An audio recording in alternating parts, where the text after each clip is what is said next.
why have we sat around for 5 months and not started on the second reconciliation bill? I just don't get it. I don't get it. I mean, in my opinion, and really, I'm just making an observation. To me, it's a 12-piece bucket of stupid not to do another reconciliation bill and to waste 5 months before we even start on a second reconciliation bill, assuming that we get started tomorrow. I mean, humans are supposed to have evolved as a species. Why would we not do a second reconciliation bill? Think of what we could do. I mean, moms and dads all across America tonight are going to lie down to sleep, and they won't be able to. What are they worried about? Well, they're worried about the cost of housing, for one thing. They're worried about the cost of home insurance. They're worried about the cost of flood insurance. They're worried about the cost of health insurance. We all know that. They're worried about the cost of living. We're going up at 9%. Now they're only going up at 3%. They're still going up. What the American people are interested in is deflation. Getting the high prices that we have as a result of the policies of President Biden's administration, getting those prices down, not stopping them from growing less quickly, getting them down. And the American people are worried about it. And again, I applaud President Trump and his economic team for doing as well as they have. But we've got more work to do. In reconciliation, assuming it could survive the parameters of the Budget Control Act, we could address rules and regulations. We spend almost $2 trillion a year, and they don't have to, it's a free country. It only takes a majority to pass the reconciliation bill. And after we do the second one, we can do a third one before the midterms. If we do not take advantage of this opportunity to lower the cost of living for the American people through reconciliation, when we only need 51 votes to do it, it's legislative malpractice. It's legislative malpractice. It is dumb as a bowl of noodles. Want to really see something that said, take a look at what happened. Hey. Why this beat so cold? We will make America proud again. When you try to we will make America wealthy again. And yes, together, we will make America great again. Yeah, buddy. Senator Kennedy in the flesh and the blood. National treasure, the living legend. He does it again, man. But it's a big one we're getting into. We ain't gonna waste no time, man. You know, but we got a big one on him saying Trump should sue for outrageous and misleading reporting, which we know what is taking place. And again, it's just been 98, 99% negative towards Trump. You know, the big bad orange man, democracy, oh, our democracy, threat to democracy, dictator, you know, the big bad Hitler, you know, and the whole Epstein, and we see how that thing is playing out for the Democrats especially. And I honestly think Trump is one step ahead of everybody. They're saying that there's a bait and switch that took place, and even Elon Musk was in on it. Hey, it's a lot of conspiracy theories and a lot of people saying a lot of chess moves. But hey, we're going to see how this all plays out, man. We see how this whole Epstein thing is played out, all the false claims, you know, the false accusations, they just can't back up, you know. And we seen the sabotaging, you know, the backstabbing. We seen how bad it's gotten with Washington and especially the Democrat Party. But Senator Kennedy, they're going to hit it right on the nail, and also talking about the bills to help Americans, and also Trump should sue for the outrageous and misleading reporting. So let's go and jump into all this. And if you're new here, join the family. Hit that subscribe button. We've been covering this heavy. We're bringing the best updates, keeping you informed. And it's not just Senator Kennedy, it's many others, you know, that have been calling it out for what it is and have been speaking a lot of common sense lately, you know. But the times we're living in, man, all we can do is keep the faith, huh? Boy, oh boy, man. But I really do hope everybody is having an amazing start to the upcoming weekend. Happy Thanksgiving. And again, we're going to end off November off on a good note, family. You know, we wishing the best in everybody's life, man. You know. And if you're American, if you're non-American, no matter what color you are, no matter where you come from, no matter what you look like, what your age is, no matter how much you weigh, I want to just tell you that I love you. Simple. Got love for everybody, man. You know. But we do have common sense. We are rooting for America. We're rooting for the America First agenda. We're rooting for a better way of life for everybody and for especially we the people. You know, simple, man. Taxpayers, the American people are fed up, man. Fed up. Blood, sweat, and tears. Hotter than fish grease. Pissed off. You know, tired.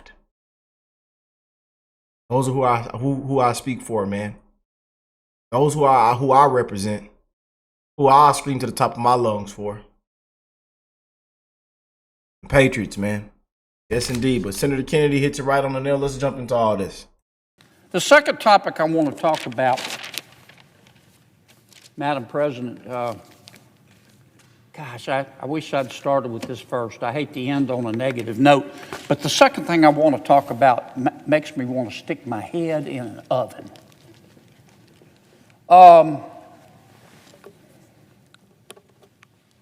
British Broadcasting Corporation. We've all heard of it. BBC. BBC. It's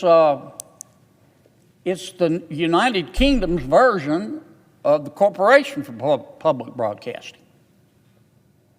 The BBC is the United Kingdom's state-owned, state-paid-for, state broadcast corporation. I think they call it BEEB. I think that's the slang term for it, the British Broadcasting Corporation. And everybody in the United Kingdom pays for it. You know, we were paying, American people were paying a lot for the Corporation for Public Broadcasting before we stopped the subsidies. American people were paying about $500 million a year. The Corporation for Public Broadcasting, they were pikers compared to the BBC. In the United Kingdom, every citizen, whether they watch BBC or not, every citizen has to pay $230 a year. Everybody. Doesn't matter whether you watch the TV, BBC or not. You may just have nothing but streaming services. You still got to pay $230 a year to the BBC. They collect billions of dollars a year. Somewhere here in this mess, I've got the exact figure. I think it's something like $4 billion a year. Our national broadcasting programs were just pikers compared to theirs. And they've got tentacles like an octopus. I mean, the BBC is everywhere, not just in the United Kingdom. It's omnipresent. I mean, I was doing some research today. I mean, they broadcast 4 entertainment-oriented television channels.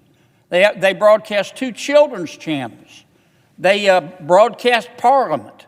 They have local language channels in Scotland and Wales. They have a domestic 24-hour news channel. And these folks are everywhere. They run dozens of radio stations. They operate their own video and audio streaming services. I mean, I could go on and on and on. Why am I mentioning that? Well, the BBC is a big deal. They reach a lot of people, millions and millions of people, not just in the United Kingdom, but across the world. And it's important that they be fair. And it's important that they be balanced. And it's important that they be accurate. And they're not. And it's been a problem for a long time. 5 or 6 years ago, at the suggestion of Parliament, which was very upset with the BBC's bias, they hired a consultant, a smart gentleman, and he did a report on how to improve BBC and make it fairer. It was a huge report. Here's just part of it right here. This isn't even all of it, but this is just the summary right here. Spent hours, spent a lot of money preparing this report. He sent it to the BBC. And you know what the BBC did?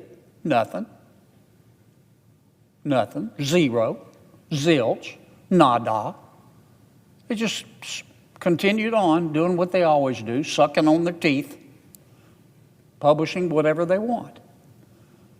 And nothing would have happened except the report issued by the consultant leaked. Somebody leaked it to a newspaper in the United Kingdom, the Telegraph. And they published it. And the whole world got to see what the BBC's own consultant had found. I'll give you a couple of examples. Oh, boy. We all remember January 6th. President Trump gave a speech.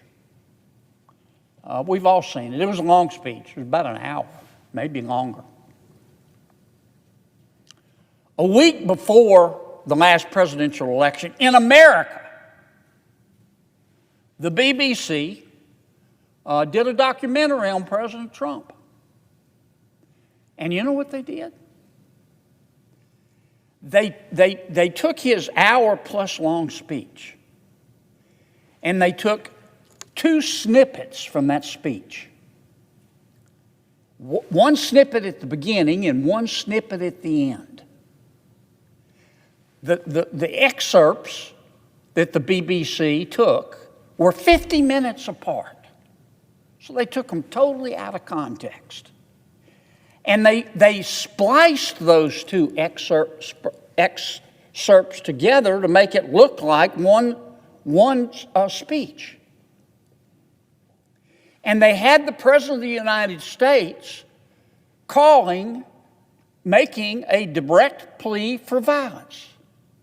The way the BBC edited the president's speech, he was telling the people at his speech to march on the Capitol and invade it.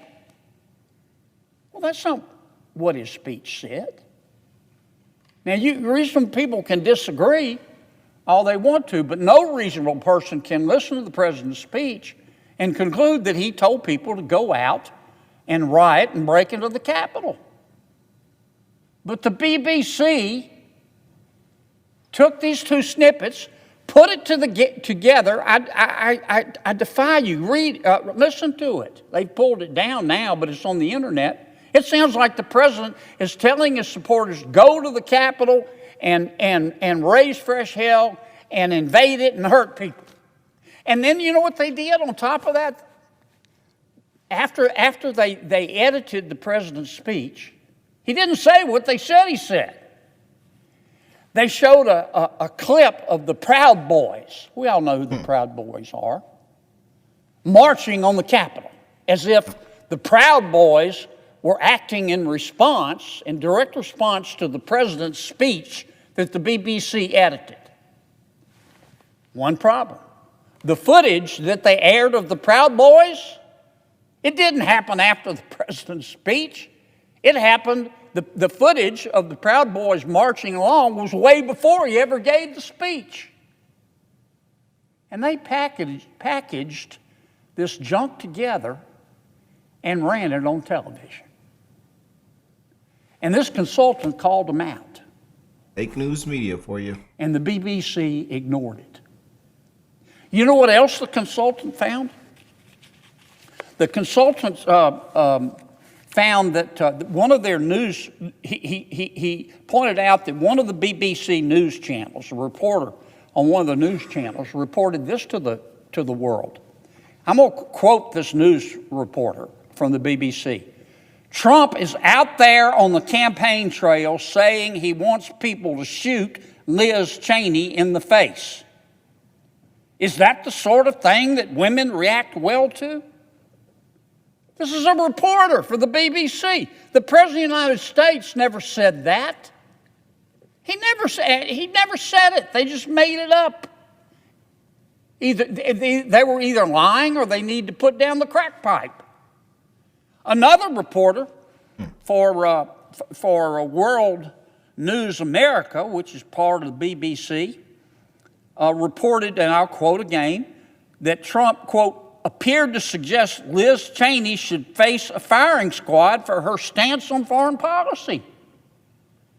They attributed that to the president. He never said that. The consultant for the BBC sent this report to the BBC and said, what planet are you people living on? You can't, you're supposed to be a news reporter. You can't just go make quotes up. The report for the BBC, the consultant's report for the BBC also talked about BBC's coverage of the Israel-Hamas war. And the consultant pointed out that the reporting by the BBC was heavily biased in favor of Hamas. It wasn't balanced. Wasn't presenting 2 points of view. It was heavily weighted in favor of Hamas. For example, in February, the BBC produced a documentary on Gaza. And it was narrated by a young man, a 13-year-old man. What the BBC forgot to tell its audience, the 13-year-old's dad was a Hamas senior official. Balanced reporting? Gag me with a spoon. Gag me with a spoon. In June of that same year, you've probably read about this, Mr. President. The BBC broadcast a live music performance featuring calls for the deaths of Israeli soldiers. The consultant pointed this out to BBC. They totally ignored him. The consultant also pointed out, he said, your coverage, BBC, of transgender issues is completely biased, and it's controlled by a certain group within BBC. And that group within BBC is a group of reporters called the LGBTQ desk. They're reporters within the newsroom. They have their own what's the term I'm looking for? Their own caucus. It's called the LGBTQ caucus, these reporters.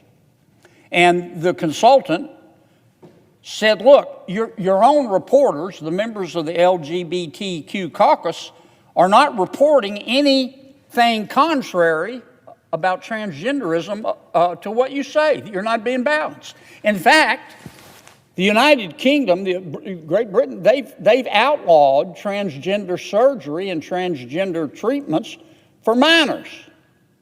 BBC never bothered to mention that. Now, look, you might be thinking, Mr. President, you know, what's the big deal? It's another country, but it's not right. We may not be brothers and sisters, but we're certainly first cousins with the United Kingdom. And BBC broadcasts worldwide. First cousins. And this is simply not right. When the good people of our cousin country are having to pay $200 a year. Now, President Trump has said he's going to sue BBC. And you know what? I hope he does. I hope he does. This is disgraceful. And it's why I said that it makes me want to stick my head in an oven. Here's part 2 and which it should have been part one, but we wanted to say the best for last. This is what's breaking the internet right now with Senator Kennedy. So let's check this out. Look at or read an article about the one big beautiful bill. I am shocked, though that sounds pejorative. Maybe impressed would be a better word. At its breadth. It's such an expansive piece of legislation. On the airplane flying back from our last break, I sat down with some of my notes and just made a quick list off the top of my head of some of the things that we did in the one big beautiful bill. And I hate to read to people, but I'll just read you from my notes, and I won't even read all of them. But this is what we did in the one big beautiful bill. We extended the 2017 tax cuts. We saved $1.3 trillion for the American people. We made them permanent. We cut taxes on tips. We cut taxes on overtime. We cut taxes on Social Security. We provided deductions for car loans. We increased the standard deduction. We continued the 20% income deduction for LLCs. We repealed the IRS reporting requirements for gig workers. Nobody ever talks about that. That was huge. We passed school choice tax credits. First time Congress has ever done something like that. We enhanced 529 education savings accounts. We provided full expensing for research and development. I mean, I could keep going here. We reformed Medicaid. We ended federal payments for abortion and gender surgery and sex change operations through Medicaid. I could go on for 20 more minutes. It's just an extraordinary piece of legislation. My only regret with respect to the bill is that we did it without Democratic votes. We did it with all Republican votes. I wish that hadn't been the case. I wish we had been able to convince some of our Democratic colleagues to join with us. Well, the obvious question when I make that statement is, how'd you do that? How'd you get past the filibuster? Take 60 votes. You don't have to be an astrophysicist to know that about the United States Senate. Well, as you know, Madam President, we did it through reconciliation. Under reconciliation, only a majority vote is required. 60 votes aren't required. You can do it with a majority vote. That's how we passed the one big beautiful bill. That's how President Biden passed much of his legislation. Reconciliation, as we know, is a creature of the Budget Control Act. I think of reconciliation as sort of a mini budget. Now that's a gross exaggeration and oversimplification, but I think of it as a mini budget. Could we ask for order, Madam President? I ask the senators to please take the conversations off the chamber floor. Thank you. Thank you, Madam President. I think of reconciliation as sort of a mini budget. Now, that's an oversimplification and exaggeration, but and we can't do everything in reconciliation, but we can do a lot. We can do a lot. We passed the reconciliation bill on July 1, about 5 months ago. And something that even members of the media are not aware of is we have the authority before the midterm elections to do 2 more reconciliation bills. The first one that we did, we can do 2 more, the first of 3 potential reconciliation bills, we passed 5 months ago. You know, you can do a lot in 5 months. 5 months around here is a long time ago. In 5 months, you can learn a language. You have to work at it every day. In 5 months, you can learn how to play a musical instrument. In 5 months, you can write a book. In 5 months, you can start a small business. In 5 months, during World War II, the U.S. defeated the Japanese in the Guadalcanal invasion. And in 5 months, the Duke of Wellington defeated Napoleon after he escaped from Elba. In 5 months, a baby goes from gurgling and crying to saying mama and dada. 5 months is a long time. How have we used that 5 months? Now, I'm not putting anybody down. I want to say that. I'm not criticizing any of my colleagues. I love my colleagues. I don't hate anybody. I love every one of my colleagues. And I'm labor. I'm not management. But one of the reasons I came to the floor, Madam President, is to suggest to all of my colleagues, both my Democratic friends and my Republican friends, that time is wasting. The president has been pounding us. He's been criticizing us like we stole Christmas, like we stole Thanksgiving, for not getting rid of the filibuster. Why does he want to get rid of the filibuster? Because he thinks we can pass a bill with 51 votes. We can already pass a bill with 51 votes. We just did it with the one big beautiful bill. And we can do 2 more. So why have we sat around for 5 months and not started on the second reconciliation bill? I just don't get it. I don't get it. I mean, in my opinion, and really, I'm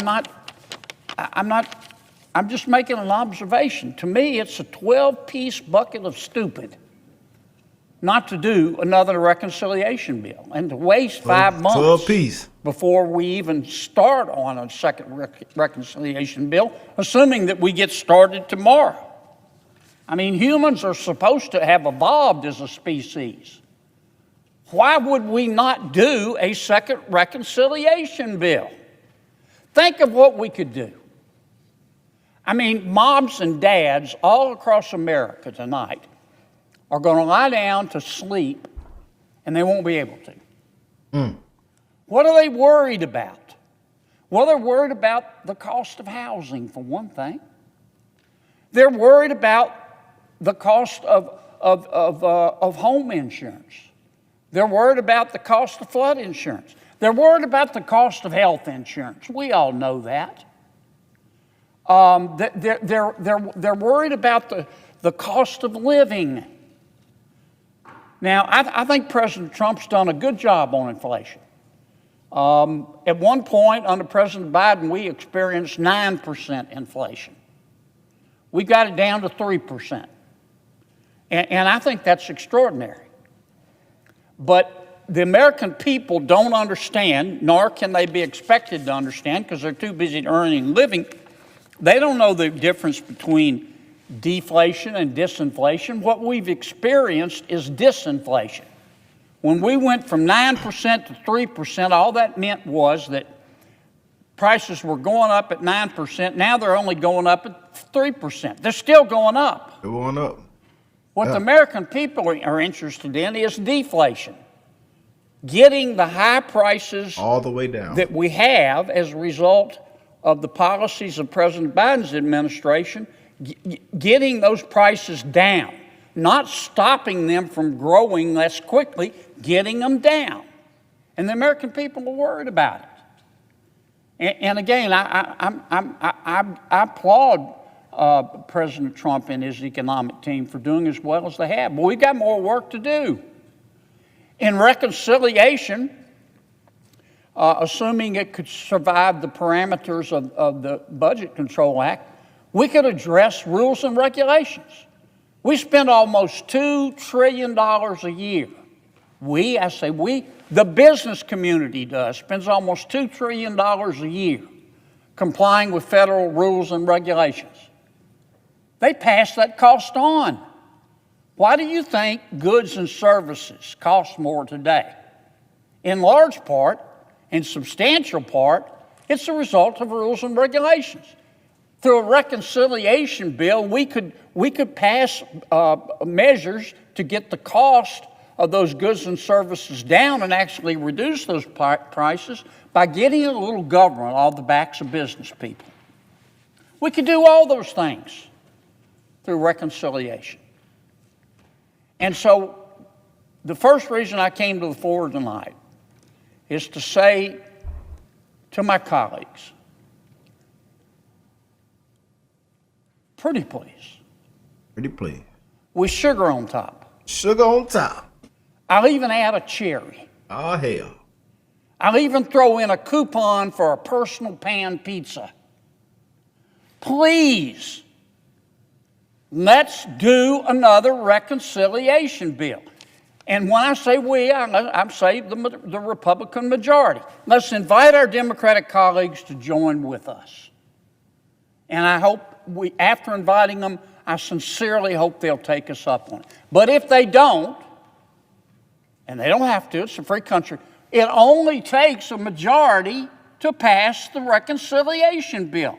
And after we do the second one, we can do a third one before the midterms.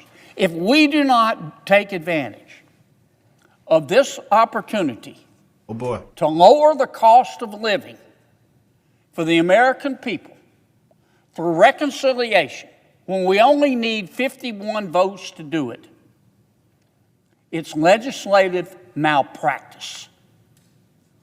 It's legislative malpractice. It is dumb as a bowl of noodles.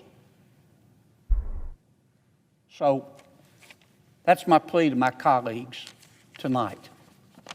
Wow. I'm not saying we've done nothing for 5 months. We've done a lot of other things for 5 months. But we haven't done anything to lower the cost of living for the American people. And we can't look back. We've lost 5 months, but we should get started tomorrow.